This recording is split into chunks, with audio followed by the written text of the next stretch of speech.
Hola amigos, nuevamente al frente de ustedes. Muy buenas noches. Bienvenidos a Diálogos con Ediberto.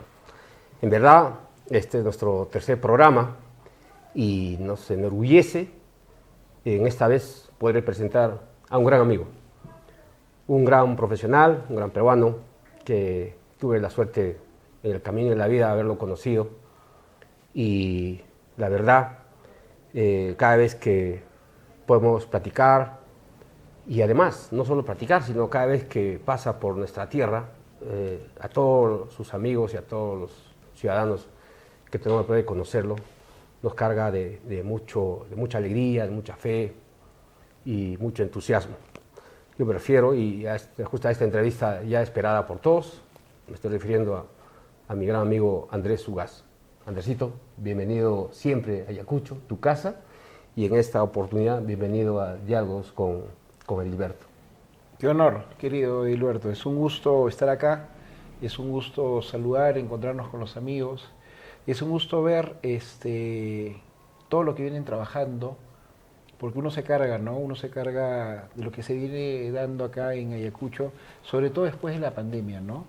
Nos conocemos desde hace muchos años y hemos visto cómo estas ideas felizmente se han ido cambiando, se han ido transformando, pero lo principal no se cayó, que era ver cómo podíamos generar procesos de cambio desde la alimentación, desde la cocina, desde la pequeña agricultura y contentos, ¿no? Represento también al Patronato por la Cocina del Callao, que los recibimos siempre ustedes y para nosotros son una fuente de inspiración, ¿no? Y esto yo creo que nos lleva a reflexionar sobre qué elementos son los que nosotros encontramos en una sociedad para que la sociedad se pueda vincular rápidamente. ¿Cuáles son esos vasos, cuáles son esas fibras sensibles para que la sociedad rápidamente se dé? Tenemos el referente de Mistura, tenemos el referente de una revolución fantástica que pasó en nuestro país y sigue pasando, y estamos en una siguiente etapa, ¿no? Estamos en un segundo aire. Este segundo aire es cómo hacemos con estas lecciones aprendidas y cuánto podemos avanzar para pasos concretos. Sí, Andresito. Yo siempre me preguntaba, tú tienes una apreciación más allá de la panadería, de la cocina. ¿Y nos puedes platicar un poco tu formación profesional, por favor? Sí, yo tuve la oportunidad de estudiar economía. Yo estudié economía en la Universidad Católica. Siempre estuve vinculado a la cocina, como muchos colegas de mi generación, que lo teníamos como esa afición, como esa necesidad de expresarte desde algo que a uno lo vincula, porque yo creo que uno no decide ser cocinero o uno no decide ser panadero. Un día te levantas y eres cocinero. Y eso me pasó. Yo estaba en el 7º ciclo de economía y un día dije, yo no puedo seguir, yo tengo que ser cocinero. Hablé con mi padre, hablé con mi padre militar en ese momento, en actividad, y le sorprendió la decisión, le sorprendió que su hijo, mayor, varón, le diga, papá, voy a dejar la economía para ser cocinero. ¿Y qué te inspiró? Yo creo que sobre todo todos nos inspira nuestros recuerdos de línea materna, ¿no? Mi abuela, mi madre, mi tía, mujeres fuertes, que yo veía pues que generaban, digamos, no solamente cocina, sino lo que conversamos hace unos minutos, hacíamos familia desde la cocina. La cocina fue para nosotros este espacio donde nos encontrábamos, donde hablábamos, donde había mesa, sobremesa, donde conocí un poco más de mis orígenes. Mi padre es del norte, mi abuela es de la sierra, de Andahuaylas, y me encontraba en ese mundo. Sin embargo, no era una opción válida en mi época estudiar cocina. Ah, mira. Entonces tú decías, quiero ser cocinero, tenías opciones que estaban fuera del presupuesto de las familias promedio, irte a Francia, irte a Europa. Postulé, fui a la economía, pero un día dije, no, la economía me gusta, pero la cocina me da a mí mayores satisfacciones, y decidí salirme de la universidad, En ese entonces yo trabajaba, yo siempre digo, ¿no? Yo transitaba por el lado oscuro, yo estaba trabajando, era practicante de economía en un banco, yo analizaba créditos hipotecarios, o sea, era una etapa en mi vida, pero que me permitió estudiar cocina. Ah, mira. O sea, quien me apoyó fue mi madre, ¿no? Y fui a estudiar cocina, ¿no? Entonces entré a Senfotur.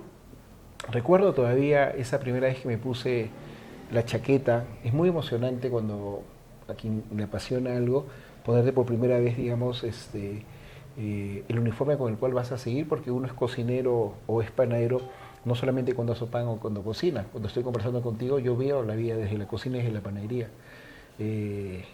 Estamos en, o sea, no es una opción de horario de 8 a 5 de la tarde, no es algo que es transversal, ¿no? Y fui a Senfotur, y en Senfotur tuve la oportunidad de aprender, de conocer, pero también rápidamente, no es la palabra me decepcioné, pero esperé mucho más de mi formación, de lo que recibía. Yo venía a una universidad muy rigurosa y de pronto escuchaba que el profesor me decía, no sé, la papa la huancaína tiene su origen en la señora de Huancayo que vendía sus papitas cuando se hacía el ferrocarril. Entonces yo levantaba la mano y le decía, ¿y dónde puedo encontrar esa información? ¿Cuál? Esta que me acabas de decir. No, no hay. Entonces, ¿cómo me la puedes enseñar? Entonces me llamaba la atención cómo nos trataban a los cocineros en formación frente a la formación universitaria. Mira. A nosotros nos daban una formación muy, muy informal, digamos, ¿no? Entonces empecé a asfixiarme, no sabía si mi decisión de ser cocinero fue la mejor, dejar la carrera, luego de la emoción inicial, luego de conocer, digamos, los mejores cuchillos, de conocer una cocina profesional, empecé a sentir que nos daban solamente recetas y yo sabía que había más cosas. Y esas más cosas me las permitió, digamos, un viaje que me tocó hacer, que siempre lo recuerdo. Yo era un alumno muy, muy pesado, era un alumno muy preguntón, era muy cuestionador. No era chico, ya tenía 26 años probablemente. Y yo le preguntaba a mis profesores siempre, ¿cuál es la fuente de lo que me estás diciendo? Entonces yo era el alumno pesado y un día dijeron, vamos a hacer el trabajo de investigación de la cocina peruana. Y en este trabajo de investigación todos van a salir a investigar un plato. Entonces, a ver, Gilberto Soto, tú el arroz con pollo, no sé. A ver, Ugas, tú vas a estudiar y me vas a traer una investigación de la tortilla de raya de la Caleta de Santa Rosa. y claro, no era que en ese entonces tú te metías al Google y claro, empecé a indagar. Recuerdo que hablé con mi padre estaba muy decepcionado de su hijo porque ya decidió ser cocinero. Ah, mira. Y fui a hablar con él. Él estaba trabajando en el comando conjunto en ese entonces y le dije, no, mira, no te he pedido nada, pero te necesito ahora. Necesito viajar a Chiclayo y no tengo el presupuesto para hacerlo, así que habla con tus amigos de la aviación del ejército y habla con tus amigos de la residencia de la casa militar para que yo pueda viajar y pueda llegar. Y levantó el teléfono e hizo eso. Ah, mira. Habló con la gente de la aviación del ejército, llegué a Chiclayo, me encontré con un fantástico cocinero, conocedor chiclayano, Pepe Sierra, y le pregunté a él por dónde empezar la investigación. Y estos viejos maravillosos que era Pepe Sierra me llevó a la Caleta de Santa Rosa, a San José, conocí a los pescadores, entré al mar con ellos. Podríamos decir que fue casi tu primer encuentro con los pescadores. Fue mi primer encuentro con los pescadores, mi primer encuentro con la cocina, mi primer encuentro con lo que yo me dedico actualmente. Porque claro, yo dije, es cocina, pero ahí no te solo... enganchaste, porque ahora tú estás muy cerca siempre de los pescadores. Sí, sí, muy cerca de los pescadores. No había tomado en cuenta eso, pero sí, mi primer vínculo con los pescadores fue ese viaje. Escribí, no fue una asignación de colegio, no fue un trabajo tan formal, escribí una crónica. Mira, que se llamó De la tortilla de raya y otras verdades. Qué lindo. Y esa crónica la presenté, llegué, se le dio el profesor, era una carilla y media, el profesor lo vio y me dijo, esto yo no he pedido. Este es mi trabajo, califícalo, usted verá. Y me fui. A la clase siguiente, en todas las carpetas de mis compañeros estaba una copia de mi crónica. Mira. Y el profesor dijo, felicitación. Y ahí cambió mi vida, cambió la percepción que tenían de mí. se publicó en la revista de Senfotur, saltó esa crónica a Perú 21, no sé cómo, se publicó en Perú 21 y ahí empecé a darme cuenta que eso es lo que yo quería hacer. O sea, lo mío era cocina, pero no solamente cocina. Te ubicaste en el espacio. Ahí, bueno, luego conozco a... Y te conectaste también. Y me conecté, ¿no? Yo empecé a trabajar ya más el tema de investigación, empecé a trabajar en el Señorío de Sulco, conocí el enfoque que tiene Isabel Álvarez, que es un enfoque desde la sociología. Claro.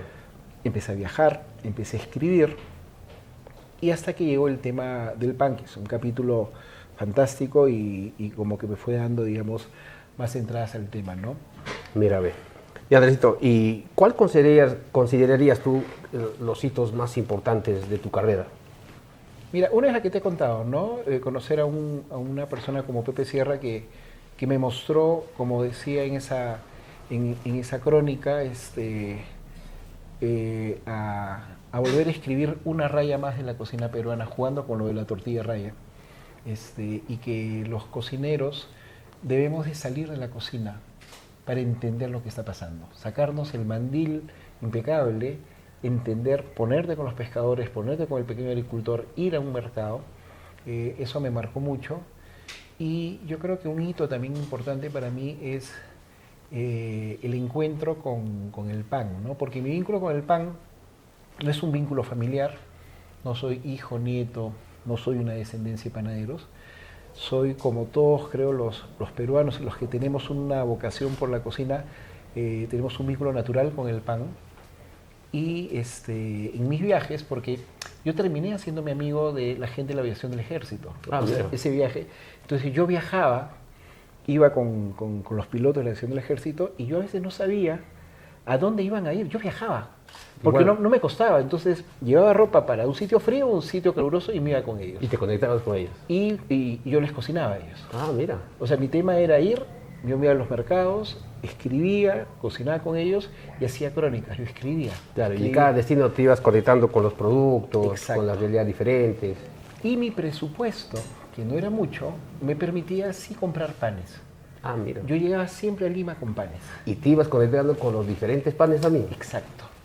Claro. En una conversación que tuvimos, me acuerdo una vez en el restaurante en el Señorío de Sulco, dice, oye, qué pena que no hay un libro sobre los panes del Perú, ¿no? Y fue eso como que me fue quedando, y efectivamente no había un libro sobre los panes del Perú. Yo recuerdo que algunos colegas me decían, no seas flojo, vas a escribir un libro que tenga 2 recetas, ¿no? Porque esa era la percepción de Lima, el pan francés y la chapla, ¿no? Porque la chapla siempre está, independiente de, soy bien fuerte, mira, la mirada así limeñocentrista no puede obviar a la chapla. Te vas a hacer un libro con 2 panes, pan francés y la chapla. Mira, en mi recorrido, esto lo presenté a la Universidad de San Martín, al padre Johan Leurian. Me acuerdo que fui a hablar con él, le presenté mi proyecto, y él me decía, eres muy joven para hacer una investigación. Bueno, le digo, yo creo que el tema lo amerita, se lo presenté varias semanas, y un día recuerdo que esperándolo, yo veía todos los premios que había ganado la universidad con libros de cocina. Y creo que fue la universidad más que produjo material, ¿no? Para la cocina. Sí, aportó muchísimo, ¿no? Y recuerdo que hablé con el padre y le dije, mire, quiero saber si me va a financiar esta investigación, pero antes que me responda, quiero que sepa que este libro va a ganar un premio. Ah, mira, ¿estabas seguro de lo que ibas a hacer? Va a ganar un premio, con la universidad o sin la universidad. Qué retador. El padre levantó el teléfono y dijo, está bajando el señor Ugaz a firmar su contrato. Y claro, y luego ya era empezar la investigación. Claro. Entonces empecé a viajar, y ahí yo creo que yo conozco el Perú desde los panes. A mí se me abre este país desde los panes. Y desde los panes pude conectarme rápidamente con la gente. Es un conector tan fuerte los panes. Yo me iba en los mercados. Y siempre lo ha sido, ¿no? Por miles de años. Exacto. Claro. Y en un mercado yo me iba al lugar donde donde se vendía panes. Entonces yo, mientras le compraba el pan a la panadera o al panadero, se hacía la transacción, le pagaba, me daba el pan, y ahí le preguntaba, ¿cuáles son los platos más importantes de esa cocina?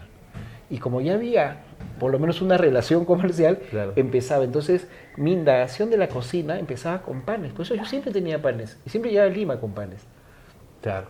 Fue un viaje de 3 años. Un viaje de 3 años a... Van como un vínculo directo en un territorio. Impresionante porque ahí ya empezaba a sospechar que el pan era más que una receta, una técnica, un sabor fantástico. Era algo muy emocional, era algo muy fuerte. Y empecé a viajar hasta un punto en el cual dije, tengo que parar porque si no, nunca voy a dejar de viajar.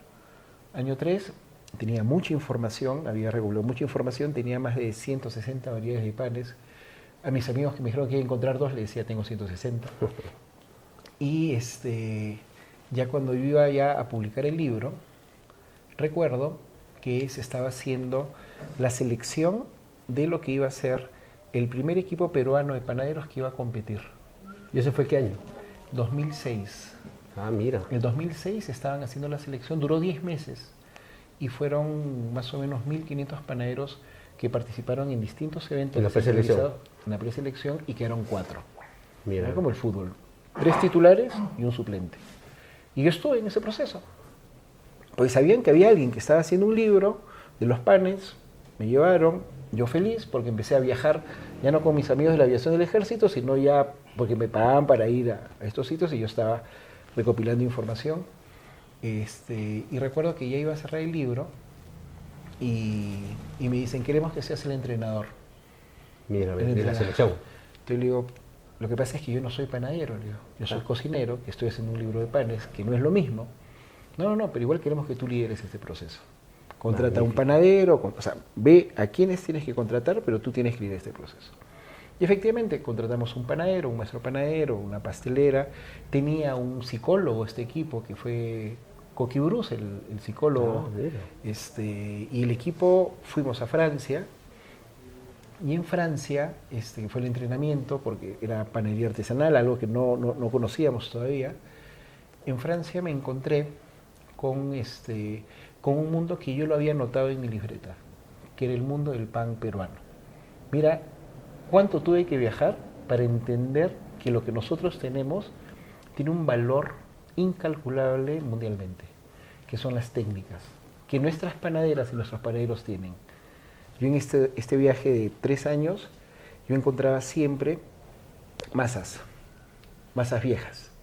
Y me decían, ¿y esto qué es? Ah, este es compuerta. ¿Y para qué es? No, esto entra en el pan, esto se llama sobremasa, este es esponja, pero en todas las panaderías que fui... ¿Y lo ibas registrando? Todo lo copiaba, ¿no? Yo, como tú me ves, yo siempre tengo una libreta, siempre. Entonces yo copiaba esponja, tiene esto, lo veía, pero yo no era panadero, con lo cual no tenía todavía la capacidad de Pero entender. tu acercamiento de los estudios ya de gastronomía ya te iba dando... Sí, claro. O sea, yo creo que fue una ventaja no ser panadero cuando hice mi primer libro, porque no tuve la tentación de crear nada. Tuve la convicción de ser muy fiel a toda la información.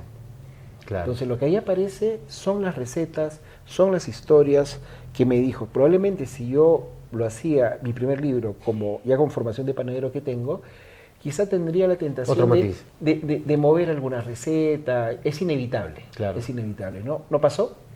Llego a Francia, llegamos a un lugar muy grande y ahí es donde me doy cuenta que los panaderos franceses, que tienen un enorme reconocimiento cultural donde están, basaban su solvencia profesional en masas viejas que eran exactamente igual a las que yo había registrado, con la diferencia que ese país lo registró, lo publicó, lo difundió y lo enseñó.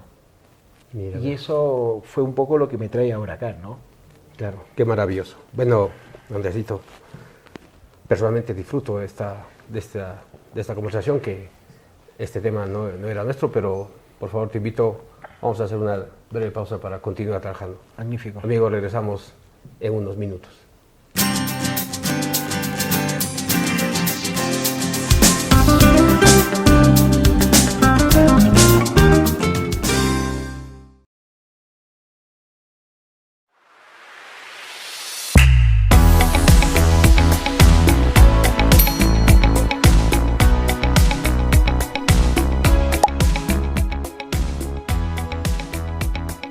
Estamos comprometidos en brindar servicios según la necesidad de nuestros clientes. Ofrecemos servicios personalizados y de estándar para garantizar el éxito de su viaje. Para mayor información, contáctanos al 999-737-599 y conoce nuestros paquetes de viaje y ventas de pasaje aéreos. ¿Qué tal, amigos? Porque somos Gracias. Queremos agradecerle al Hotel Melton Urban por habernos recibido acá con el mayor de los confortes. Está en una zona residencial muy cerca del aeropuerto, así que no te lo puedes perder si estás aquí en Ayacucho. Porque somos Gracias. Ubícanos a una cuadra del Parque de la Bandera, entre las intersecciones del Jirón Los Laureles y Jirón Los Álamos. Hotel Melton Urbans, lujo clásico y ambientes modernos. En las tierras de Ayacucho, donde la riqueza y tradición se unen, nace Talla. Nace con un compromiso profundo por los ingredientes locales y los mismos agricultores.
Bueno, amigos, nuevamente en este nuevo segmento, entrevistando y dialogando con nuestro gran amigo Andrés Ugaz.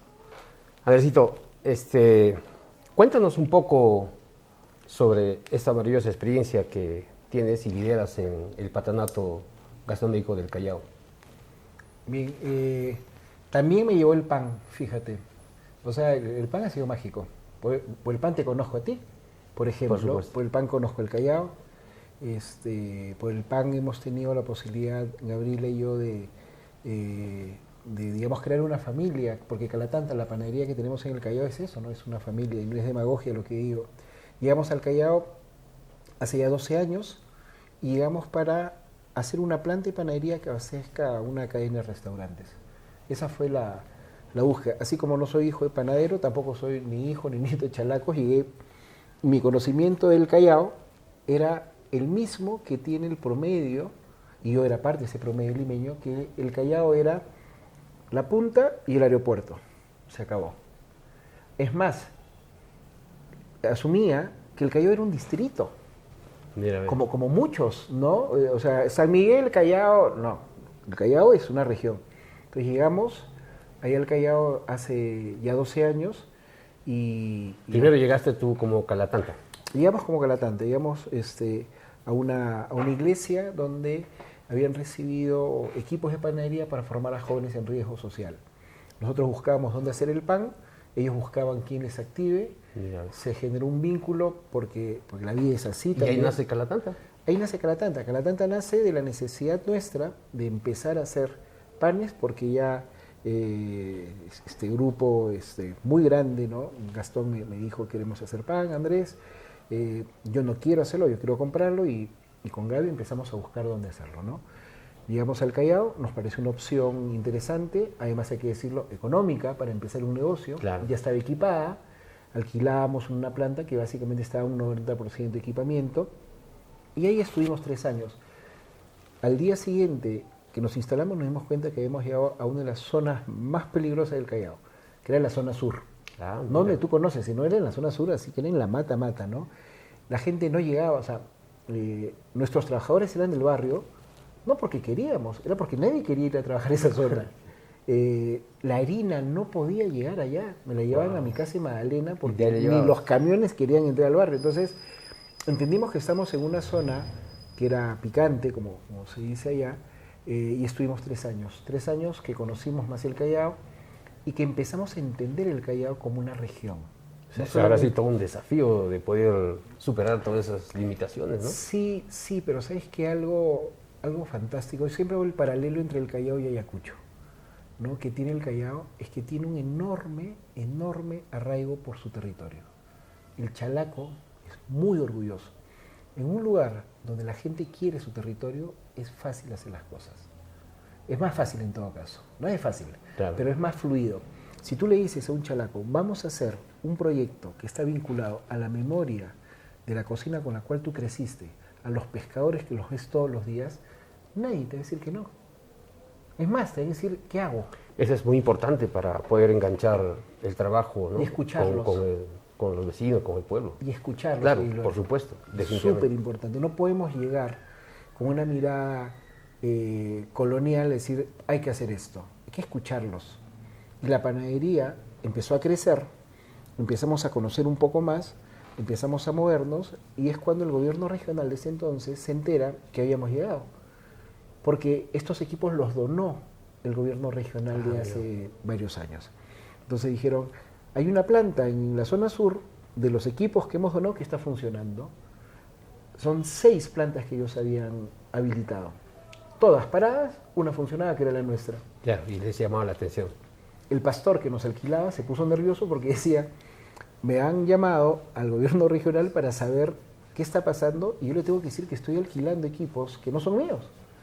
Y fuimos con toda una idea de protegerlo al pastor y ver, digamos, cómo seguíamos operando, ¿no? Pero el gobierno regional dijo, listo, ¿qué está pasando ahí? Lo que está pasando es una empresa, eso es lo que está pasando. Una empresa que tiene un fin de mes, una empresa que paga la planilla, una empresa que hace el mantenimiento, compra los insumos y el combustible. Eso es lo que está Y la pasando. planta está en marcha. Y está en marcha. O sea, no hay magia. Claro, eso fue una noticia positiva, grata, ¿no? Para el gobierno regional. Y ahí nos dijeron, entonces queremos que ustedes Empieza a replicar. ahora asuman las otras 5 panaderías.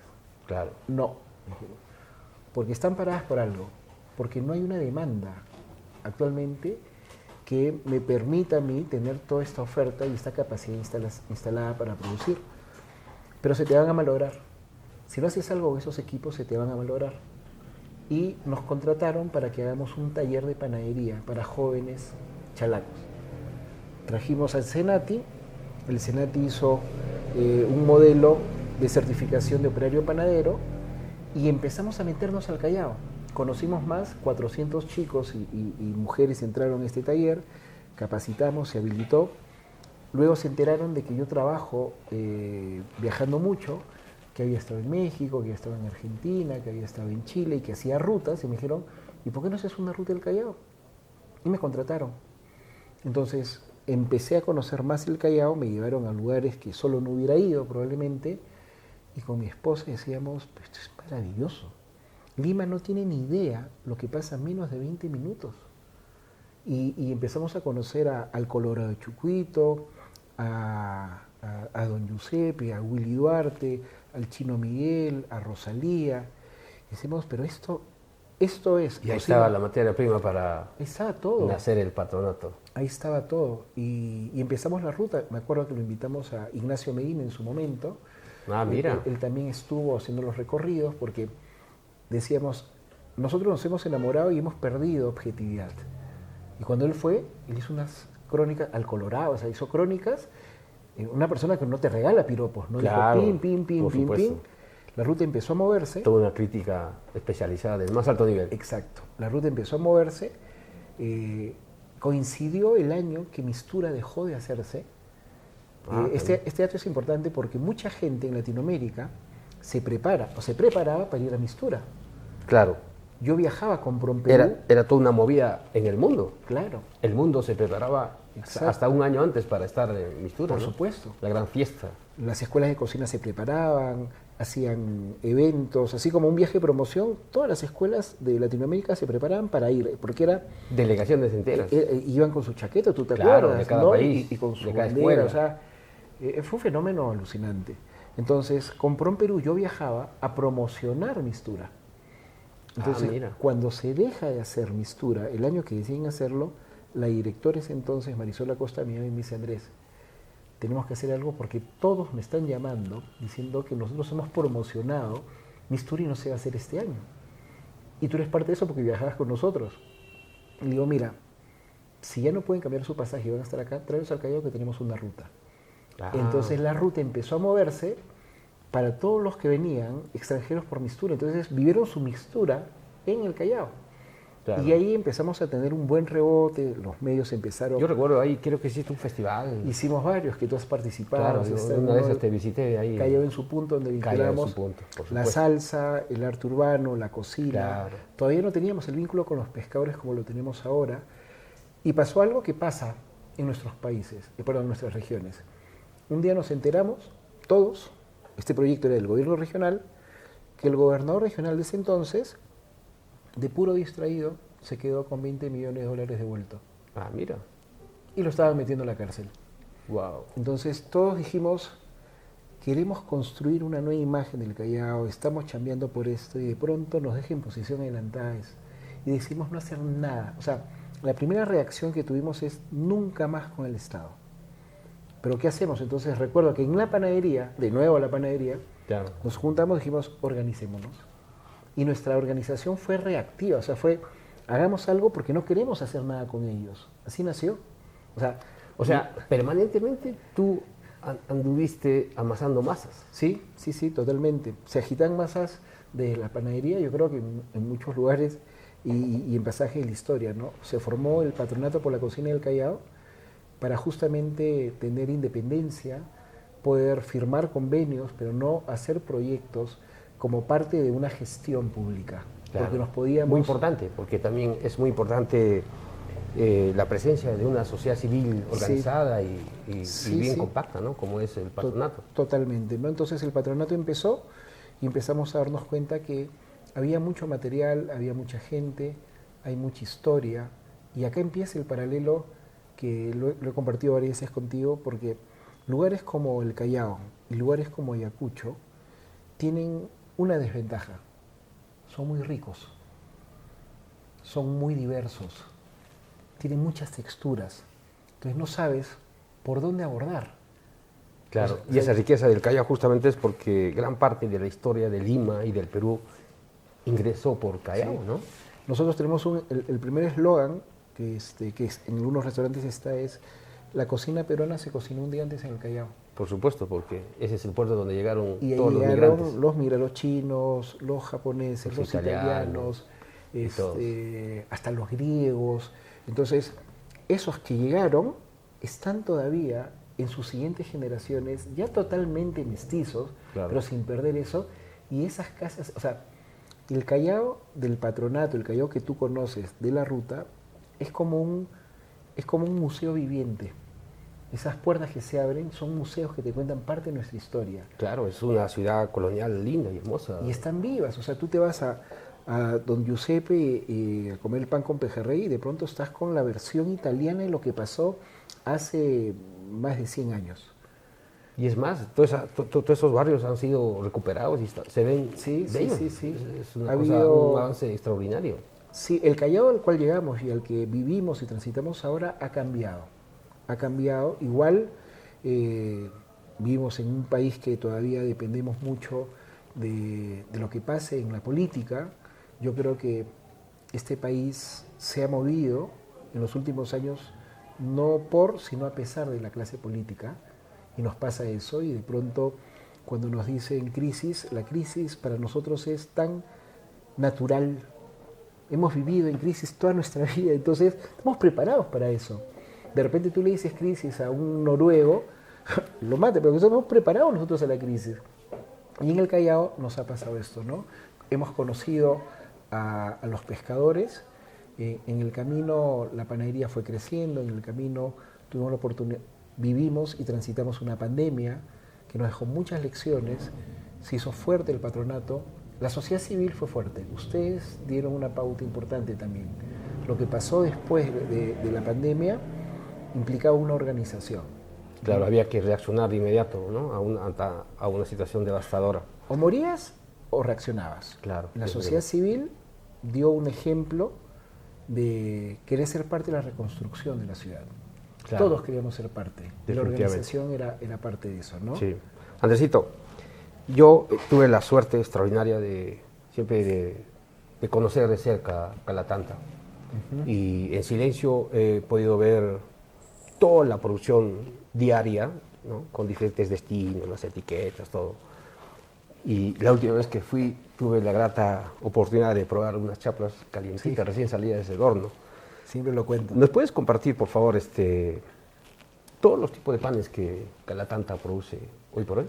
Sí, nosotros estamos actualmente en poco más de 40 variedades de panes. Mira, a ver. La pandemia, tomando un poco la última parte de lo que comentaba, nos permitió también llegar a un público que no llegábamos antes, las casas. Ah, mira. Porque solamente vendíamos a restaurantes y hoteles. Antes de la pandemia. Antes de la pandemia. Cerramos nosotros porque cerraron los hoteles, pero Claro. teníamos que abrir. Entonces la Gaby ahí agarró y dijo, ¿abramos o abramos? Claro, no ¿Y había a quién otra. le vamos a vender? Le digo. Y me dice, por primera vez abrimos al barrio, lanzó los triciclos panaderos y el delivery a las casas. Gracias a estas 3 decisiones, Calatanta no cerró. Claro. Gracias a esas decisiones, O sea, ustedes se acercaron a las casas, a las familias, y las casas nos respondieron bien. por supuesto. Y descubrimos, o en todo caso, validamos que Lima es un Perú chiquito. Por supuesto. Empezamos a sacar panes regionales. Ah, mira. Saqué mi libro, desempolvé mi libro y empezamos a sacar... Fue el momento en que empezaste a producir las variedades. Sí, exacto. Porque los restaurantes no me lo pedían. Claro. Yo hacía lo que los restaurantes me pedían. Entonces empezamos a sacar esto y de pronto era vincularnos con los tacneños cuando sacaban la marraqueta, con los piuranos cuando sacamos la cachanga, con los limeños de nuestra generación cuando sacábamos el tolete, con los ayacuchanos cuando sacábamos la chapla. Y era un reto mucho más fuerte porque era entregarle un pan a alguien que creció con eso. Claro, es todo reto, Es ¿no? muy difícil, ¿no? Es muy difícil.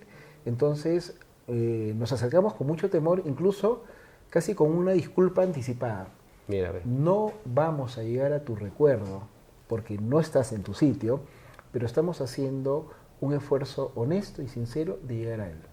Claro. No va a ser lo mismo, pero dinos qué te parece. Entonces, Lima empezó a comprarnos los panes regionales y fue una movida excelente para quien investiga. Para un empresario sí, pero para quien investiga doblemente, saber que esa decisión de ser regional y local te permitía ser rentable. Y ahí está el punto ganador. Claro. Podemos ser rentables desde lo local regional. Hablar de patrimonio no es un tema solamente bonito, académico. En el Perú de hoy, hablar de patrimonio en tu carta, en tu oferta, es ser competitivo en el negocio. Pero ahí habría que habría que enfatizar un detalle muy importante de Calatanta. O sea, no solo haces un pan como en gran parte del país.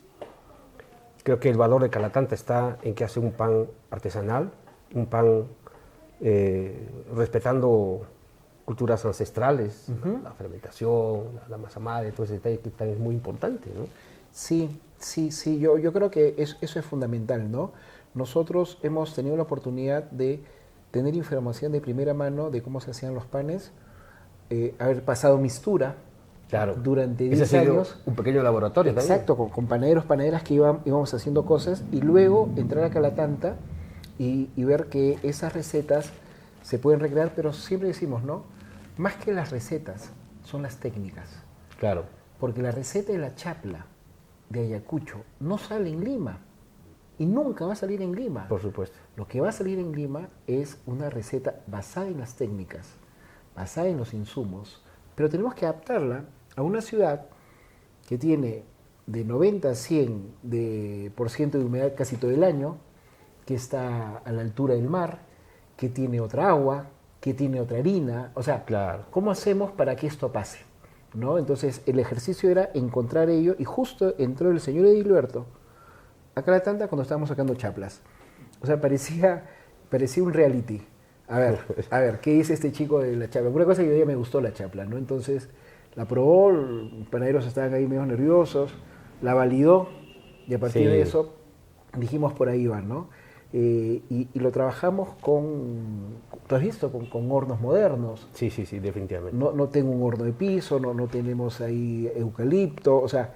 Yo me atrevería a decir incluso que esa chapla que probé ahí tranquilamente puede superar incluso algunas chaplas que con cierto descuido, posiblemente alejándose de algunos insumos y otros detalles, han perdido la magia de un chapla tradicional y ancestral.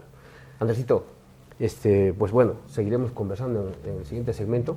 Por favor, vamos a ir a un pequeño receso. Genial, perfecto. Un pequeño receso, amigos, y regresamos en un par de minutos.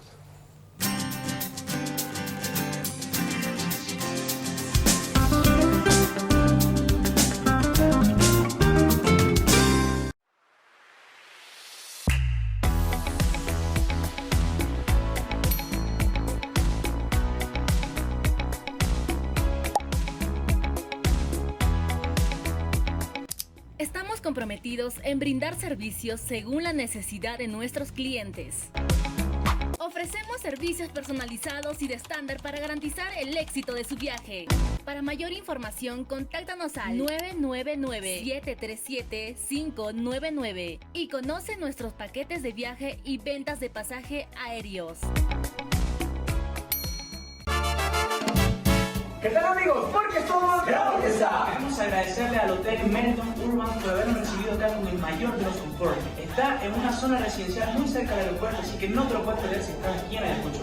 Porque somos Gracias. Ubícanos a una cuadra del Parque de la Bandera, entre las intersecciones del Jirón Los Laureles y Jirón Los Álamos. Hotel Melton Urbans, lujo clásico y ambientes modernos.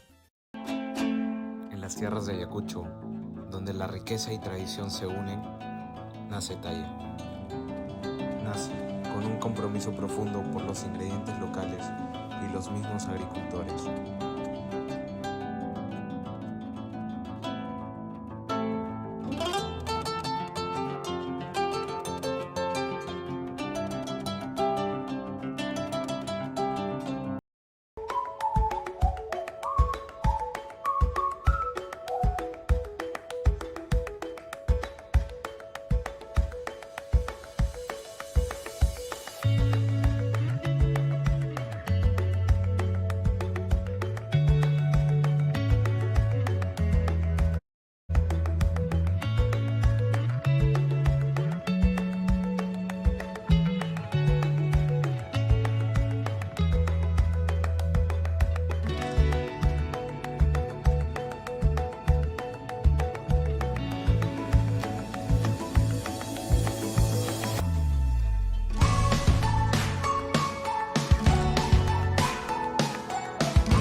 Así es, amigos, continuamos con esta grata entrevista y diálogo con nuestro gran amigo Andrés Ugaz. Andresito, ¿nos puedes compartir un poco sobre este gran proyecto que vienes liderando hace buen tiempo, que es la Revolución del Pan? Sí, claro. Yo te comentaba que luego de hacer mi primer libro el año 2007 y el 2008, empecé a ser un poco, creo que nos pasa a todos, ¿no? Un poco crítico con mi obra. Sentí que la edición había sido bastante injusta, sentí que se había quedado información fuera. Empecé a tomar distancia con esa primera obra que había hecho. Mira. Yo enseñaba en varias escuelas de cocina metodología de la investigación, con lo cual era un doble reto que tu profesor haga su publicación y que no sea buena. Y tuve la llamada justamente del padre Leurian y me dice, en ese momento yo de crisis con mi primera obra, me dice, Panes del Perú ha sido seleccionado dentro de la terna de los mejores panes del mundo, de los mejores libros de panadería del mundo. Ya estabas en las ligas mayores. Y llegó Japón, llegó Inglaterra y Perú. Y fue en Londres la premiación, ¿no? Entonces, en ese momento, claro, yo decía, he sido muy crítico, porque claro, yo siempre decía, yo no he sido un panadero Yo no era un Claro. panadero, yo era un cocinero, ¿no? Ya a esas alturas ya estaba mucho más metido en panadería. Cuento corto que el libro ganó un premio, ganó el premio al mejor libro del mundo. En su categoría. En su categoría del año 2008. Y empecé a ver que había información que necesitábamos comunicar. Ya teníamos una información histórica, ya se había hecho el registro, necesitábamos hacer algo que detenga la pérdida. El libro y el documental nace a partir de una angustia, de la angustia que esos panes que yo conocí en mi primer viaje, que esos rituales, esas misas laicas que se generaban en las panaderías que yo conocí, se pierdan. Esa angustia me llevó a proponer un libro que sea más propositivo, que además de tener pasajes históricos, parte técnica, presente al pan en un modelo de desarrollo territorial. La revolución del pan empieza en Ayacucho, no va a terminar en Ayacucho, pero Ayacucho nos cuenta mucho en nuestra historia como para poder decir, es un buen lugar para empezar. Nuestro primer episodio de esta revolución del pan tiene que empezar en Ayacucho. Si tú fueses un entrenador de un equipo de fútbol que llegas a una final y vas a definir por penales, tú mandas a tu primer jugador, a tu primer pateador, a asegurar el gol. Exacto. Tenemos que empezar esta revolución con Ayacucho, con la misma lógica. Maravilloso. Hablé en su momento cuando tomamos esta decisión de darle toda la forma, pero también pasaron varias cosas interesantes, que es que empezó a jalarnos mucho Ayacucho. Senfotur empezó a trabajar la certificación por competencias laborales, vinimos a Ayacucho. Perú me pide hacer el Plan Nacional de Turismo Gastronómico, el modelo fue Ayacucho. Manpan, la empresa de panadería, me dice, trabajemos un tema de los empresarios que se empiezan a dar acá, regresamos a Ayacucho. El Molino del Triunfo me dijo, trabajemos con el trigo ayacucheno. Entonces, se iban moviendo muchas cosas y le dimos lectura, o sea, acá es donde tiene que empezar. Se había tejido ya toda una red propicia Exacto. para el desafío. Y yo llamé a dos personas, yo recuerdo, no sé si tú te acuerdas. Esa mañana te llamé a ti y llamé a Carlos Añaños.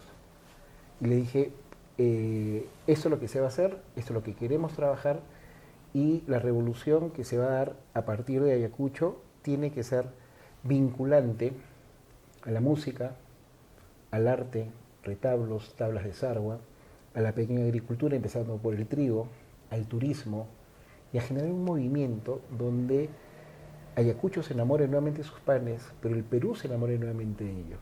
Y así empezó, el apoyo Claro. fue inicial, tanto tuyo como de Carlos. Vamos a esta investigación, estamos trabajando, Manpan es parte de este trabajo. Nosotros necesitamos aliados que tengan el mismo sueño. Necesitamos gente que esté mirando ese mismo país y tenemos que avanzar. No hay tiempo, no hay mucho tiempo. La vida es corta como para quedarnos en escaramuzas. Necesitamos avanzar. Y el pan, en este viaje en particular me he encontrado que es un extraordinario elemento para cohesionarnos, para mandarnos un plan. La conversación que tuvimos con el Monseñor Salvador el otro día fue muy inspiradora, porque habló justamente de todo aquello que está alrededor del pan.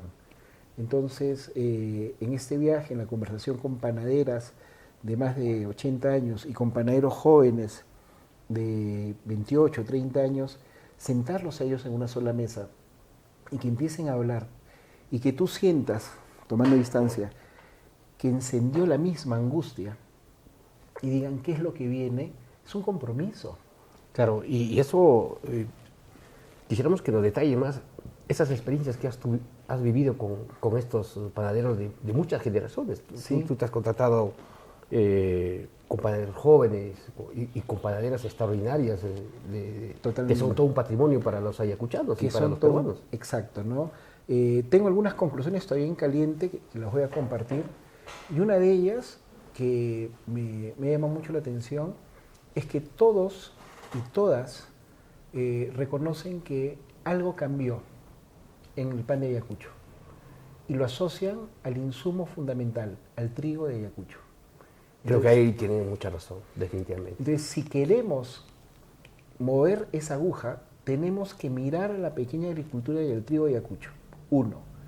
Dos, la presencia importante de la mujer. Qué fuerte y qué importante la presencia de la mujer, Sí. no solamente como panadera, sino como gestora del patrimonio panadero de Ayacucho. Sí. O sea, la mujer es tan importante en la panadería de Ayacucho que haga o no haga pan, pasa a un segundo plano. Gestiona un patrimonio cultural que tiene más de 500 años. Por Entonces, supuesto. y lo hemos visto, he conversado con mamá Clarita, con Paulina, con Adelaida, hace un rato estuve con las hermanas Bolívar, y es hablar del pan, pero tú te das cuenta que estás hablando de la familia. Y ese es otro tema. Ayacucho hace familia, fortifica la familia, refuerza la identidad de la familia desde el pan. Eso es fantástico. Creemos nosotros que la manifestación cultural pan de Ayacucho es tan importante que tiene que pasar a otro nivel de reconocimiento. Tiene Claro. que pasar a otro nivel de reconocimiento. Y podríamos considerar que son panaderías y hornos patrimoniales, ¿no? Hornos patrimoniales, tenemos trigos ancestrales, tenemos Hornos. y tenemos, ¿sabes qué? Esos hornos, y los molinos, Andrés, esos molinos Hornos, de piedra. molinos, Toda una cadena de molinos de piedra. mercados. El otro día mi colega Madeline dijo algo que lo tengo anotado, la voy a citar, pero dijo, ¿qué sería en los mercados de Ayacucho si no tuvieran a las panaderías, a las panaderas ahí?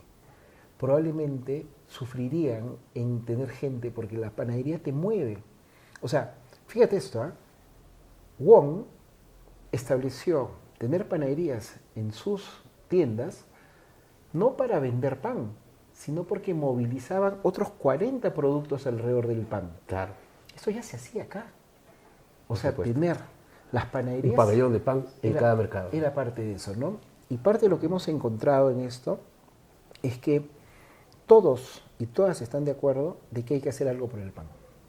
Desde asociarse, En estas movidas que estás recorriendo. exacto, desde asociarse, hoy día alguien dijo, necesitamos una escuela de formación de la panadería tradicional de Ayacucho. Necesitamos, Esa iniciativa es súper importante. imagínate, Creo o sea, que es una forma de preservar recetas tradicionales de panes que se están perdiendo. uno, recetas tradicionales y dos, técnicas. Claro. Porque ¿sabes qué, Gilberto? El tema no pasa por la receta. Cada vez me convenzo más. La receta es un dato importante, pero el dato más importante son los procesos y las técnicas, porque ahí hablas de cultura. Claro, pero ahí hay todo un desafío de poder recuperar esas recetas y esos panes y esas técnicas, y para que no puedan perderse, esos panes tienen que empezar a viajar a las casas, a los desayunos. Exacto. Porque si no, justamente como pasa en la agricultura, tú sabes que yo soy agricultor, Claro. va a haber toda una erosión genética. Eso nos pasa a nosotros. Cuando el mercado no compra lo que hacemos, simplemente se hace a un lado, ¿no? Y eso, posiblemente eso haya pasado también en los panes, ¿no? Sí, claro que ha pasado. Claro que ha pasado. Hay una demanda, necesitamos mover, porque hay un entendimiento de que una cosa es la panadería tradicional y otra cosa es hacer negocio del pan. O sea, no se asume que la panadería tradicional local es el corazón de tu propuesta de negocio. Eso es muy importante. Claro. ¿Tú Y has visto? acá tiene que haber todo un esfuerzo de reconectar De reconectar a los ayacuchanos con esos maravillosos sabores de panes. un buen plan de comunicación, tenemos que hacer todo un tema educativo, este sitio de formación, pero por ejemplo, acá tenemos al frente las chaplas, que digamos, alguna vez me acuerdo que Gastón me preguntó, ¿cuál es el pan que representaría el Perú? Ah, mira. Este, ¿Y qué le respondiste? Claro, porque me dijo, mira, si tenemos el baguette que te lleva a Francia, los panes negros, estos panes ácidos, los alemanes, los panes más suaves, los vieneses, acá es la chapla. Acá Mira. es la chapla. O sea, la chapla es un pan que es padre de muchos panes también. Y la chapla sería el que podría representar como el pan del Perú. Claro, y en ese esfuerzo estamos en esta investigación. Ese trigo no solamente tiene que repoblar las panaderías de Ayacucho, sino tiene que colonizar otros territorios. Maravilloso. Y estamos trabajando con todo un ecosistema de instituciones, personas, gente que nos ayuda, la referencia que tenemos en el trabajo de la pequeña agricultura, que ustedes vienen liderando, ¿no? Ustedes llevan una bandera que nos dice por dónde ir. O sea, Tillapuy, esto que es fantástico, que está acá, lo han ustedes logrado. Entonces, ¿cómo hacemos para que ese trigo de Ayacucho llegue a panaderías artesanales de Lima, a pizzerías artesanales de Lima, a restaurantes que buscan un trigo artesanal? Entonces, acá hemos hablado con el Molino del Triunfo, tú los conoces, para que empiecen a moler estos trigos y que salga, y que dentro de poco en este programa tengamos acá el saco del trigo de Ayacucho para Chapla. Sacar un saco de harina para Chapla, como hizo Francia en su momento con el baguette. O sea, el impacto de esta revolución va a ser increíble. Tiene que serlo, Por lo supuesto. merece el pan. Y algo que hablamos de la Chapla, pero fíjate este pan de acá. Este es un pan que lo ha hecho el equipo de Madeleine, y este es un pan con quinoa roja, pero es un pan que no usa levadura, usa una masa madre que tiene chicha, Y ese es otro reto, ¿no? el concho de la chicha. Pero Como, escúchame, en vez de la levadura. en vez de para la levadura. promover la fermentación de Claro, la masa. pero fíjate, hace 2 días yo hablaba con una panadera, mamá Clarita, y me decía, en mi tiempo no usábamos levadura, Claro. usamos el concho de la chicha. Entonces yo me iba a comprar el concho de la chicha y con eso hacíamos la levadura. Entonces no solamente es decir, tengamos la panadería tradicional regional, sino propongamos panes regionales con técnicas tradicionales. Y además saludables. Saludable, porque la masa madre, un pan que tiene una larga fermentación, es un pan que lo metabolizas mucho más rápido. Claro. Piensa en un país panadero, Alemania, consume 4 veces más panes que nosotros, 4 veces más, y no es una sociedad obesa, Claro. porque consumen un buen pan. Entonces, la revolución que estamos proponiendo, a mí me emociona mucho ese tema, es cómo hacemos que el pan vincule también a la señora Modesta con sus balayes, a la señora Gladys con sus tejidos, a los artistas de los retablos, un Alfredo López, un Arturo Ramos. Todo con el contenido del y pan. todo con el contenido Involucrados con el pan. involucrado con el pan. Los quesos, las paltas, los cafés. El queso, la los palta, el chocolates. café, el chocolate, todo ese ecosistema tiene que estar. Estas panaderías que nos están dando generosamente su tiempo para conversar con ellas, para que nos cuenten, no solamente el pan, nos están contando parte de su vida. Claro. Estas panaderías van a ser lugares donde vayamos y llevemos las chaplas en la bolsa tejida por la Asociación de Tejedoras, donde compremos el balay chiquito porque el balay decora, es lindo, donde llevemos las paltas, donde llevemos el café, donde llevemos los chocolates. Los quesos. Pero un reto que yo ya lo lancé a algunos colegas panaderos de Lima, les digo, he mandado a hacer, mentira, ya les dije, he mandado a hacer el retablo Calatanta. ¿Cómo es eso? Es así. He mandado la foto donde estoy con mi familia, con mis maestros panaderos y con nuestros panes que más vendemos, y me van a hacer un retablo Personalizado. personalizado. Pero eso es maravilloso. Panadería artesanal en Lima, que se precie ser artesanal, Tiene que tener su retablo. tiene que tener su personalizado. retablo. Y ese trigo ya embolsadito, con su trazabilidad, con su registro sanitario, tiene que estar. Entonces, no es solamente un libro, es solamente un documental, sino es ver cómo plasmamos nosotros un conjunto de acciones alrededor del pan. Claro. Andresito, ¿y ya en Ayacucho se está usando la masa madre? Sí, se está usando. De hecho, hoy día en la mañana he estado con Richard, que es el maestro panadero De Mr. Pan. de Mr. Pan, con Madeleine, y hemos estado preparando panes. De hecho, no teníamos programados hacer panes, pero yo creo que nos pasa a los panaderos, no sé si esto puede sonar un poco demagógico, pero nos interesa que todos hagan pan. O sea, yo no conozco panadero que no quiera que su entorno, por lo menos una vez en su vida, haga pan. O sea, es tan gratificante que decimos, la gente que quiero debe hacer esto alguna vez. Claro. Entonces yo llegaba y le decía a Madeleine, quiero ir a tu panadería porque hace poco cambiamos toda nuestra matriz de producción porque encontramos un proceso que nos ha optimizado. Les hablé con Richard, hay que hacer esto, fue una noche, hicimos el pan, y hoy día lo hemos horneado. Y hemos visto, él mismo me dice, oye, ¿y esto? Es que esto es tradicional.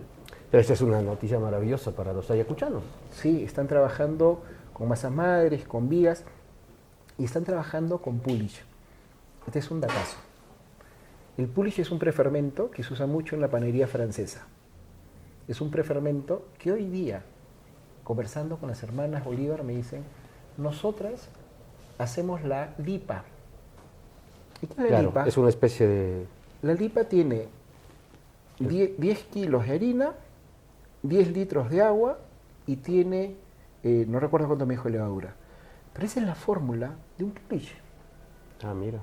O sea, los franceses lo vienen trabajando un montón de tiempo, te plantean, acá ya lo venían haciendo. Entonces, esa técnica está acá. Claro. Esa técnica del concho y la chicha está acá. O sea, podemos hacer panadería contemporánea con insumos tradicionales, técnicos. Qué maravilloso. Y eso yo creo que es la revolución. La revolución no es dejar disecado en el tiempo la tradición. Tiene que estar, por supuesto, pero todo lo que es cultura, se va transformando. Lo único que no se va a transformar es aquello que no se usa. El latín nunca más va a cambiar. Claro. Porque nadie la está usando. Las Por cocinas supuesto. y las panaderías van evolucionando. Lo que tenemos que hacer nosotros es ver qué queremos que se siga manteniendo en el tiempo. Y ahí está el asunto. Claro. Técnica. En antes nos comentabas que había casi un consenso en que uno de los factores que desvió el sabor del chapla o de los panes en general ha sido el trigo. ¿Qué nos puedes comentar? ¿Qué avances se está haciendo en este tema, en esta gran revolución del pan ayacucho sobre el trigo? Mira, es bien interesante lo que tú preguntas porque el trigo ha marcado muchas cosas. No solamente es una marca que llegó con los españoles.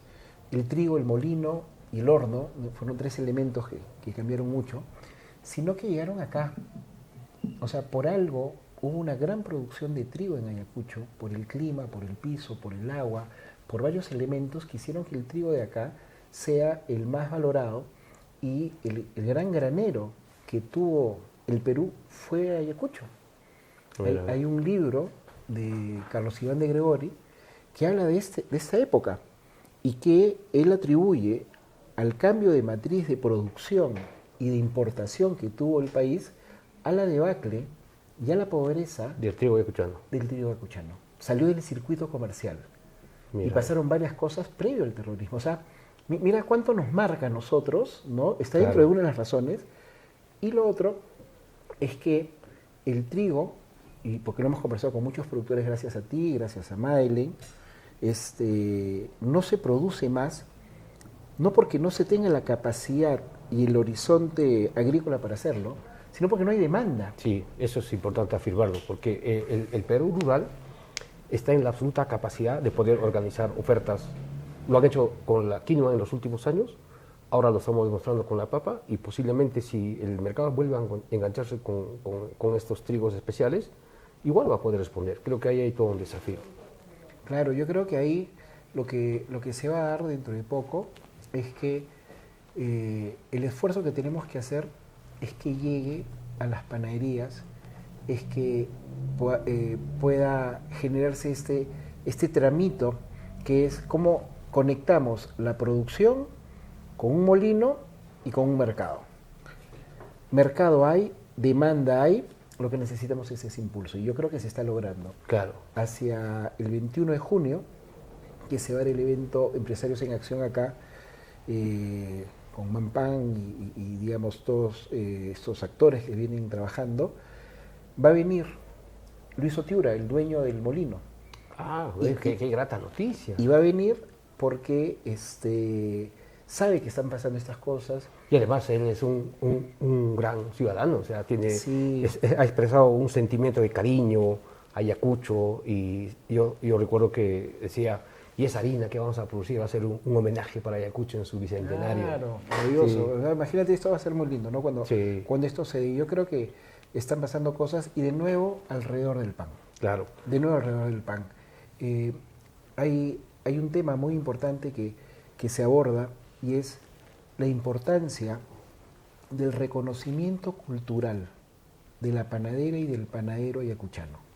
Si nosotros no logramos un reconocimiento social y cultural, es muy probable que no los llevemos a que sean parte de una buena distribución o redistribución de toda la cadena productiva del pan. Si no hay reconocimiento cultural, es muy difícil que lleguen acá.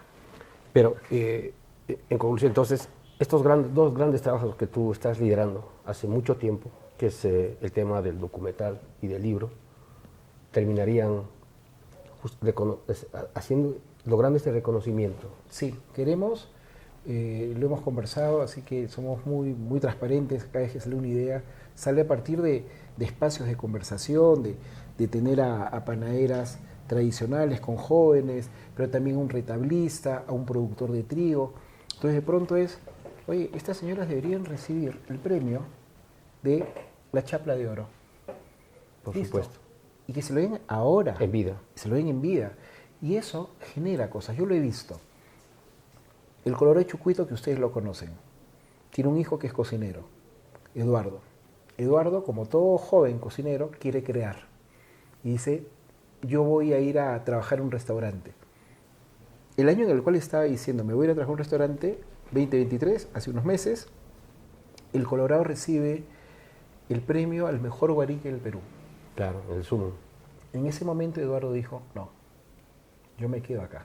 Porque ya empieza a ser un patrimonio. Porque es un reconocimiento, Claro, ¿te das cuenta? por Entonces, supuesto. el reconocimiento es para doña Paulina, para la señora Clarita, pero sobre todo es para sus hijos. El reconocimiento es decir, Y eso asegura exacto, la panera tradicional en las siguientes generaciones. que vengas en Fotur y certifique por competencias laborales a maestros panaderos y a maestras panaderas de la vida, es un reconocimiento.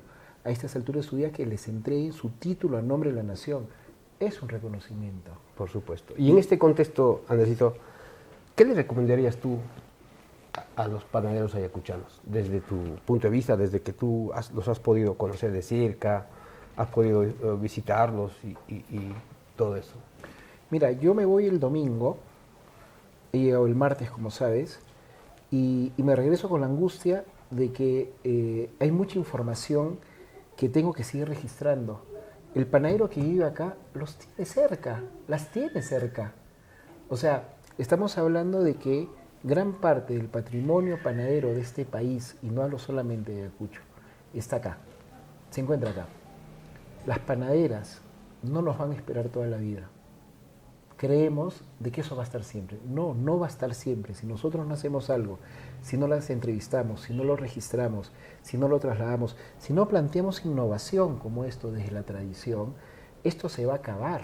Claro. O sea, yo no soy un agorero del mal, tú me conoces, pero yo he visto desde mi primer viaje por el pan, hace más de 20 años, ahora hay un cambio. Necesitamos detener ese cambio. Y detener ese cambio en positivo.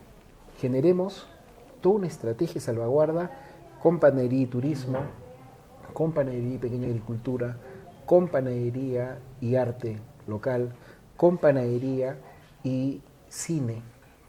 ¿Tú te imaginas cuando lancemos el documental? Esto vamos a hacer cine comunitario, vamos a abrirlo, que la gente, que esté abierto, que la gente vaya a ver eso, que se vean las panaderas siendo entrevistadas. Claro. Esto tiene que ser un evento abierto. O sea, que la gente sepa, oye, por ahí está el asunto que tenemos que nosotros transitar. Entonces, yo lo que les recomiendo es, con mucha humildad, es conversemos más con estas panaderas. Veamos de qué manera nosotros somos parte de este cambio, porque la propuesta de sostenibilidad, que nos encanta hablar de sostenibilidad, está en la tradición, está en la innovación para que esto no se vaya a perder. Y es negocio.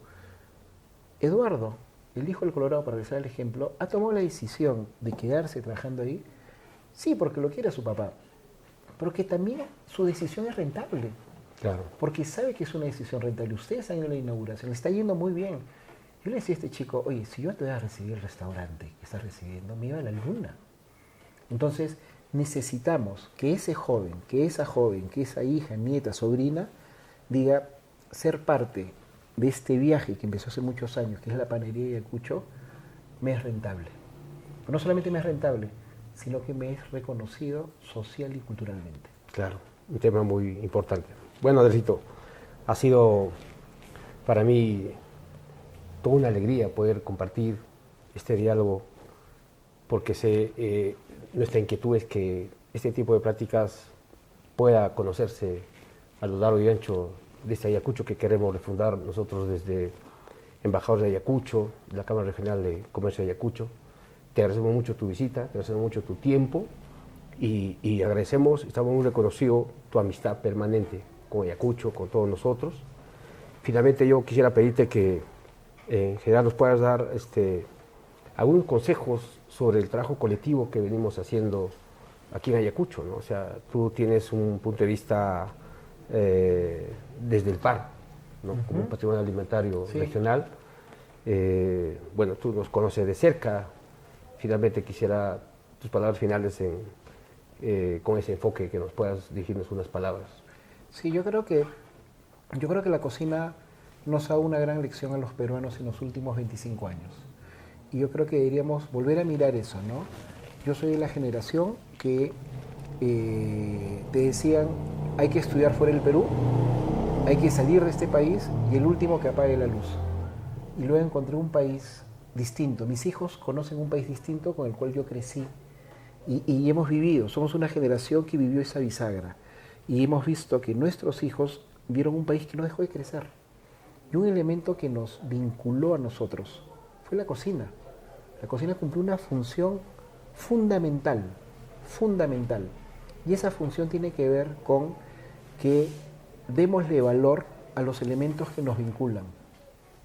Démosle valor a los elementos que nos dan la posibilidad de tener acciones concretas. Necesitamos pagar una deuda histórica. Este país necesita pagar una deuda histórica y la cocina nos da esa oportunidad. La alimentación nos da esa oportunidad. La panadería nos da esa oportunidad. Y esa deuda histórica es con la gente que ha trabajado la tradición hasta ahora, la gente que ha trabajado y sigue trabajando en el campo, los pescadores artesanales, los artesanos, chicheros, mieleros, la gente en los mercados. Sentimos nosotros que nuestra cocina sigue ganando premios. Sin embargo, todavía no estamos llegando, como deberíamos llegar, a todos los actores de esa gran fotografía de familia que es la cocina. Entonces, nos falta tanto por hacer, tenemos tan poco tiempo para hacerlo, que no podemos detenernos en las lógicas. Pues yo vengo del Callao, vengo de un patronato, de un colectivo, donde nos pasan cosas. Es lógico que pasen cosas, es lógico que hayan tensiones, pero es parte de ello. Y el problema no es que hayan tensiones. Yo creo que el problema sería que no hayan. Las tensiones nos mueven a nosotros y nos mueven para dar 2 pasos más adelante. ¿Cómo gestionamos eso? ¿Cómo gestionamos eso? Ahí está el asunto. Y gestionarlo quiere decir es mirar el país política y estadísticamente sin hablar de un partido.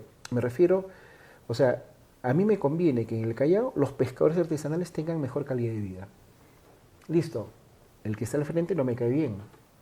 Y probablemente nunca le caeré bien yo tampoco, pero sí tenemos que hacer algo. Y tenemos que hacer algo. Porque cuando les vaya mejor a ellos, a él y a mí nos va a ir bien. Claro. Entonces necesitamos encontrar, y con esto termino, cuáles son los puntos de descarga de energía en un territorio. En el Callao a mí me queda claro que son los pescadores. Cuando los pescadores, o sea, si el Callao fuese un cuerpo y yo fuese un acupunturista, pondría el alfiler los pescadores. ¿Y en Ayacucho dónde pondrías la aguja? Bueno, por el tema que me tiene a mí movido y apasionado, en el pan, porque te vincula la pequeña agricultura, la cultura local, a la mujer en el medio de nuevo, es una justicia histórica de género, a la tradición, a la modernidad, a todo lo que está alrededor y al turismo. O sea, tú puedes transitar Huamanga siguiendo las panaderías y no te pierdes de nada. O sea, claro. Las panaderías te van indicando. Entonces, para mí, yo sé que querías que a la papa, pero para mí ese punto yo lo pondría en la panadería. Claro. Y cuando les vaya bien a ellos, yo digo siempre en el Callao, ¿no? Cuando les vaya bien a ellos, cuando tengan un seguro de vida, cuando tengan un plan de retiro, cuando tengan una protección de intangibilidad de la zona, cuando sean proveedores de los restaurantes, el turismo, la música, nos va a ir bien a todos, la seguridad. empiezan como a generarse movimientos virtuosos alrededor de eso. Claro, y una pregunta que me olvidaba y es necesaria hacerla. ¿Y cuándo estaremos viendo las primeras vitrinas de estos hornos patrimoniales, hornos centenarios? Tenemos pensado que esta investigación, tanto en versión libro como documental, esté en julio, ¿no? ¿De este año? De este año, sí. Mira. Esta es nuestra meta, es bien ambiciosa también. Yo estoy por hablar con mi equipo nuevamente para que revisemos ese cronograma porque van saliendo temas fantásticos, pero yo creo que entre julio y agosto no pasa ello que vamos a tener esa publicación. Qué en maravilloso. Una primera versión, ¿no? Qué maravilloso. La verdad, necesito, yo te agradezco mucho, yo te agradezco tu amistad, para mí es muy valioso, eres un referente importante para mí. Siempre darnos un gran abrazo contigo es reconfortante, es una forma de alimentar mi espíritu, mi estado de ánimo, y te agradezco mucho por todo lo que estás haciendo por Ayacucho. Posiblemente en Adelante vamos a seguir conversando. No, yo te agradezco mucho por lo que vienes haciendo por el Perú, por el referente que eres. A ti, ya que termino con el tema del PAN y la investigación, agradezco mucho a Carlos Añaños por apostar. Yo estoy seguro que son dos grandes líderes ustedes que nos están enseñando varias cosas. Eres muy generoso. No, por favor, gracias a ustedes y a todo el equipo de amigos que nos acompañan acá. Gracias, Andrés. Gracias. Bueno, amigos, esto ha sido una partecita de algo, de mucho de platicar con nuestro querido Andrés Ugaz. Le agradecemos profundamente y la verdad es muy inspirador su trabajo, su empeño, su cariño que tiene por Ayacucho y su cariño que tiene para el país. Les agradecemos a ustedes por acompañarnos en estos programas de diálogos con Ediberto y los invitamos el próximo lunes a las 8 de la noche. Vamos a tener en este espacio a nuestro querido gran ingeniero agroindustrial Julio Garay. Así que nos vemos el lunes. Muchas gracias.